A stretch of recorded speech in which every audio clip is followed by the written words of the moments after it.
देखिए, आज के बड़े सवाल ये कि अमेरिका की तगड़ी तेजी से हमें कितना फ़ायदा मिलने वाला है। सबसे पहला, क्योंकि अमेरिका में 4 डिजिट में तेजी रोज़-रोज़ नहीं देखने को मिलती है, और दिखती है तो बड़ी अच्छी लगती है, लेकिन कितनी अच्छी है, कितना अच्छा फ़ील करें, ये बड़ा इंपॉर्टेंट है। नंबर 2, टैरिफ वॉर पर अमेरिका के नरम रुख का संकेत आता हुआ दिखा है, लेकिन इसका कितना फ़ायदा, इस पर कितना भरोसा करें, हमें कितना फ़ायदा। एंड ऑफ डे तो देखिए, हमें अपना फ़ायदा भी तो देखना है। अगर ट्रंप अपना देख रहे हैं, चीन अपना देख रहे हैं, तो हम अपना क्यों ना देखें, हमें कितना फ़ायदा। नंबर 2। नंबर 3, अब 6 दिनों की लगातार तेज़ी के बाद आज 7वां दिन तेज़ी का होने की तैयारी में है। टारगेट क्या है नेक्स्ट निफ्टी के, वो भी जानना ज़रूरी है। क्या आईटी शेयरों में दमदार और अच्छी तेज़ी होने की तैयारी है? यदि हाँ तो क्यों और किन में? आज बहुत बढ़िया लिस्ट लेके आया हूँ मैं। हाँ, आईटी शेयरों की भी अलग से लिस्ट है, कहाँ तेजी हो सकती है। मिड कैप शेयरों में, जहाँ हम 3 दिन से लगातार कह रहे हैं कि बढ़िया तेजी, बढ़िया तेजी, बढ़िया तेजी है, क्या इन मिड स्मॉल कैप शेयरों में तेजी बढ़ेगी, और बढ़ेगी तो किन शेयरों में? अब सवाल बढ़ेगी से ज़्यादा किन शेयरों में बढ़ेगी, इस पर आता हुआ दिख रहा है। तो ये सारे 5 सवाल आज हमने चुने हैं, जिस पर आज का हमारा पूरा एडिटर्स टेक का है फोकस। चलिए, तो आई एम श्योर हम सब जानना चाहते हैं कि यहाँ पे कौन से सेक्टर्स और स्टॉक्स पर्टिकुलरली जो रडार पर होने चाहिए, लेकिन ये यूएस में जो कुछ हुआ इसको थोड़ा समझना जरूरी है। सर, ये यूएस चीन मामले में बहुत समय बाद थोड़ा सा ट्विस्ट, पॉजिटिव ट्विस्ट है। हाँ। तो सर पहले वो खबर ही बता दीजिए। पहले मैं खबर बता दूं और खबर के साथ उसका असर बता दूं। तो नेहा देखिए, खबर क्या है।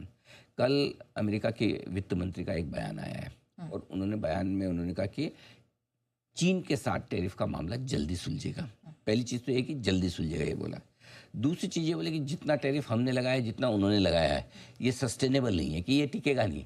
ना हम इतना टैरिफ लगाना अफोर्ड कर सकते हैं, ना वो लगाना अफोर्ड कर सकते हैं। फाइनली मान लिया। हाँ, मैंने फाइनली मान लिया, मतलब समझ में आ गया कि वो ठीक है, बाहें चढ़ाने और एक आंखों दिखाने, उससे कुछ होना जाना नहीं है।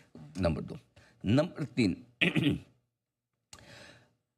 चीन के साथ बातचीत करना मुश्किल है, वो ये कह रहे हैं, लेकिन टकराव दोनों नहीं चाहते हैं। इस बात से ये चीन भी बोल रहा हम टकराव नहीं चाहते, शुरुआत आपने की। करेक्ट। अमेरिका भी अब बोल रहा हम टकराव नहीं चाहते, शुरुआत आपने की। बराबर है। चीन भी कह रहा है कि अमेरिका ने शुरुआत की, और अमेरिका को तो पता ही उसने शुरुआत की। अमेरिका भी बोल रहा टकराव नहीं चाहते, चीन तो बोलता हम तो पहले से नहीं चाहते थे, आपने शुरू क्यों किया। तो ये 2-3 चीज़ें उन्होंने बोली है, इसका हमें विश्लेषण करना है कि इसकी वजह से। अच्छा, पहली चीज़ तो ये बता दूं कि ये जो है कल अच्छी खासी तेज़ी अमेरिका में बनी है, ये इस वजह से बनी है।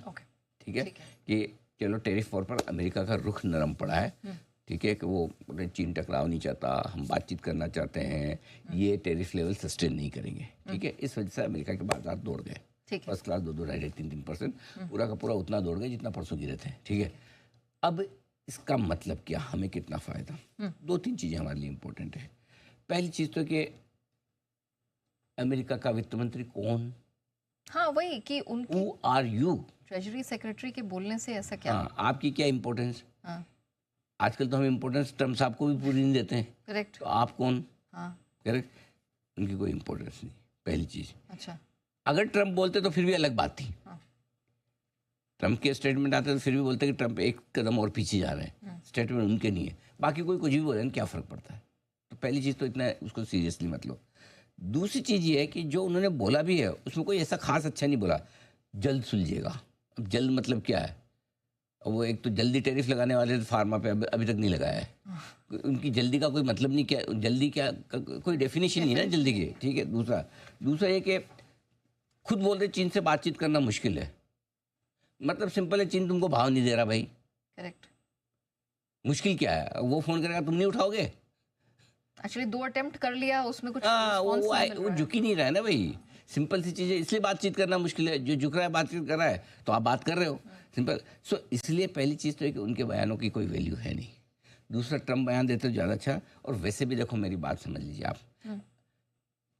इस पे पूरे मामले पे इम्पोर्टेंस चीन के बयान की है। वो आप लगातार मैं बार बार कह रहा हूँ, अब जो टैरिफ वॉर पे बड़ा मूव आएगा ना ग्लोबल मार्केट्स में, वो चीन के स्टैंड पे ही आएगा। ठीक है, चीन के स्टैंड अगर अच्छे रहे, चीन बोलेगा कि चलो हम भी बातचीत करके सुलझाना चाहते हैं, लेट्स टॉक, तब तो ठीक। और चीन अभी तक जिस तरह से अड़ा हुआ है। लास्ट बयान चीन का आपने क्या पढ़ा था। चीन ने बोला जो देश अमेरिका के साथ टैरिफ वॉर पर संधि कर रहे, जो चीन के हितों को अनदेखा करके या कॉम्प्रोमाइज़ करके, हम भी देख लेंगे, सावधान हो जाओ, सावधान हो जाओ। कौन सा अच्छा बोला है, क्या अच्छा बोला मुझे बताओ। नेगेटिव ही था वो तो। बराबर ना, वो मार्केट गिरे नहीं गिरे एक अलग बात है, बट सेंट तो ठीक खराब ही है ना। सो मेरा ये समझना है कि जो चीन का डायरेक्शन होगा वो बाजार का दिशा तय करेगा। कल क्यों बढ़ गए अमेरिकी बाजार फिर इस स्टेटमेंट पे? क्योंकि 1000 पॉइंट बिना मतलब गिर गए थे।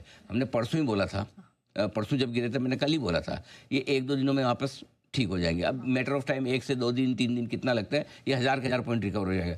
ऑनेस्टली मुझे भी नहीं पता है 1 दिन में रिकवर हो जाएंगे, और इस बयान पे बनते भी नहीं है। जितना गिरा उतना ही रिकूप एग्जैक्टली तो मैं ऑनेस्टली बता रहा हूँ इस बयान पे इतना 1000 पॉइंट बढ़ना बनता भी नहीं है। क्यों? 5-6 दिनों से अमेरिकी बाजार लगातार गिरे थे, ओवर सोल्ड हो गए। और मेरा सिंपल लॉजिक है, कोई हम ग्लोबल मार्केट के एक्सपर्ट नहीं है, डाउ में कभी कभार मैं लेवल निकालता हूँ, देखता हूँ तो थोड़ा सेंस बनता है। तो मुझे लग गया था कि यहाँ से बढ़ने के लिए तैयार हो रहे हैं, क्योंकि हो गया अब डाउ में, तो एक रिकवरी तो बनती है, वो आ गई कल। सिंपल सी चीज़ है। सर आप का ये बड़प्पन है कि आप कह रहे हैं कि डाउ का, लेकिन अभी तक जितने भी आपने चाहे गिरावट को लेकर बात कही हो या फिर यही कि ये अपनी गिरावट को रिकूप कर लेंगे और वापस से जितना गिराया है उतना वापस ले लेंगे, तो सर ने इसकी आप कह सकते हैं एनालिसिस पहले ही की थी, इन अर्ली संकेतों को पहले ही पकड़ लिया था सर ने। क्या कुछ कहा आप भी सुनिए। कल की गिरावट टेरिफ वॉर की वजह से नहीं, टेरिफ वॉर की वजह से गिरते तो हम पर थोड़ा असर जल्दी आता है। कल की गिरावट अपने कारणों से, अपने झगड़ों से हुई है। अच्छा, मंदी आ गई इससे वजह से भी नहीं गिरे कल। कल खाली आलतू फालतू की बात करने से गिरे। जितना अमेरिका गिरा था मोटा मोटी उसकी रिकवरी 1-2 दिनों में कर लेगा, ऐसी कोई बहुत समस्या वाली बात अमेरिका में है नहीं। क्योंकि जब कोई टेक्निकल या फंडामेंटल रीजन से गिरे तब तो ठीक है, बट अदरवाइज कोई ऐसा ट्रम्प और पावेल की लड़ाई ऐसी पहली और आखिरी बार नहीं है, वो कुत्ते बिल्ली की तरह चलता रहता है। सो आई थिंक वो रिकवर भी धीमे धीमे हो जाएगी। In fact sir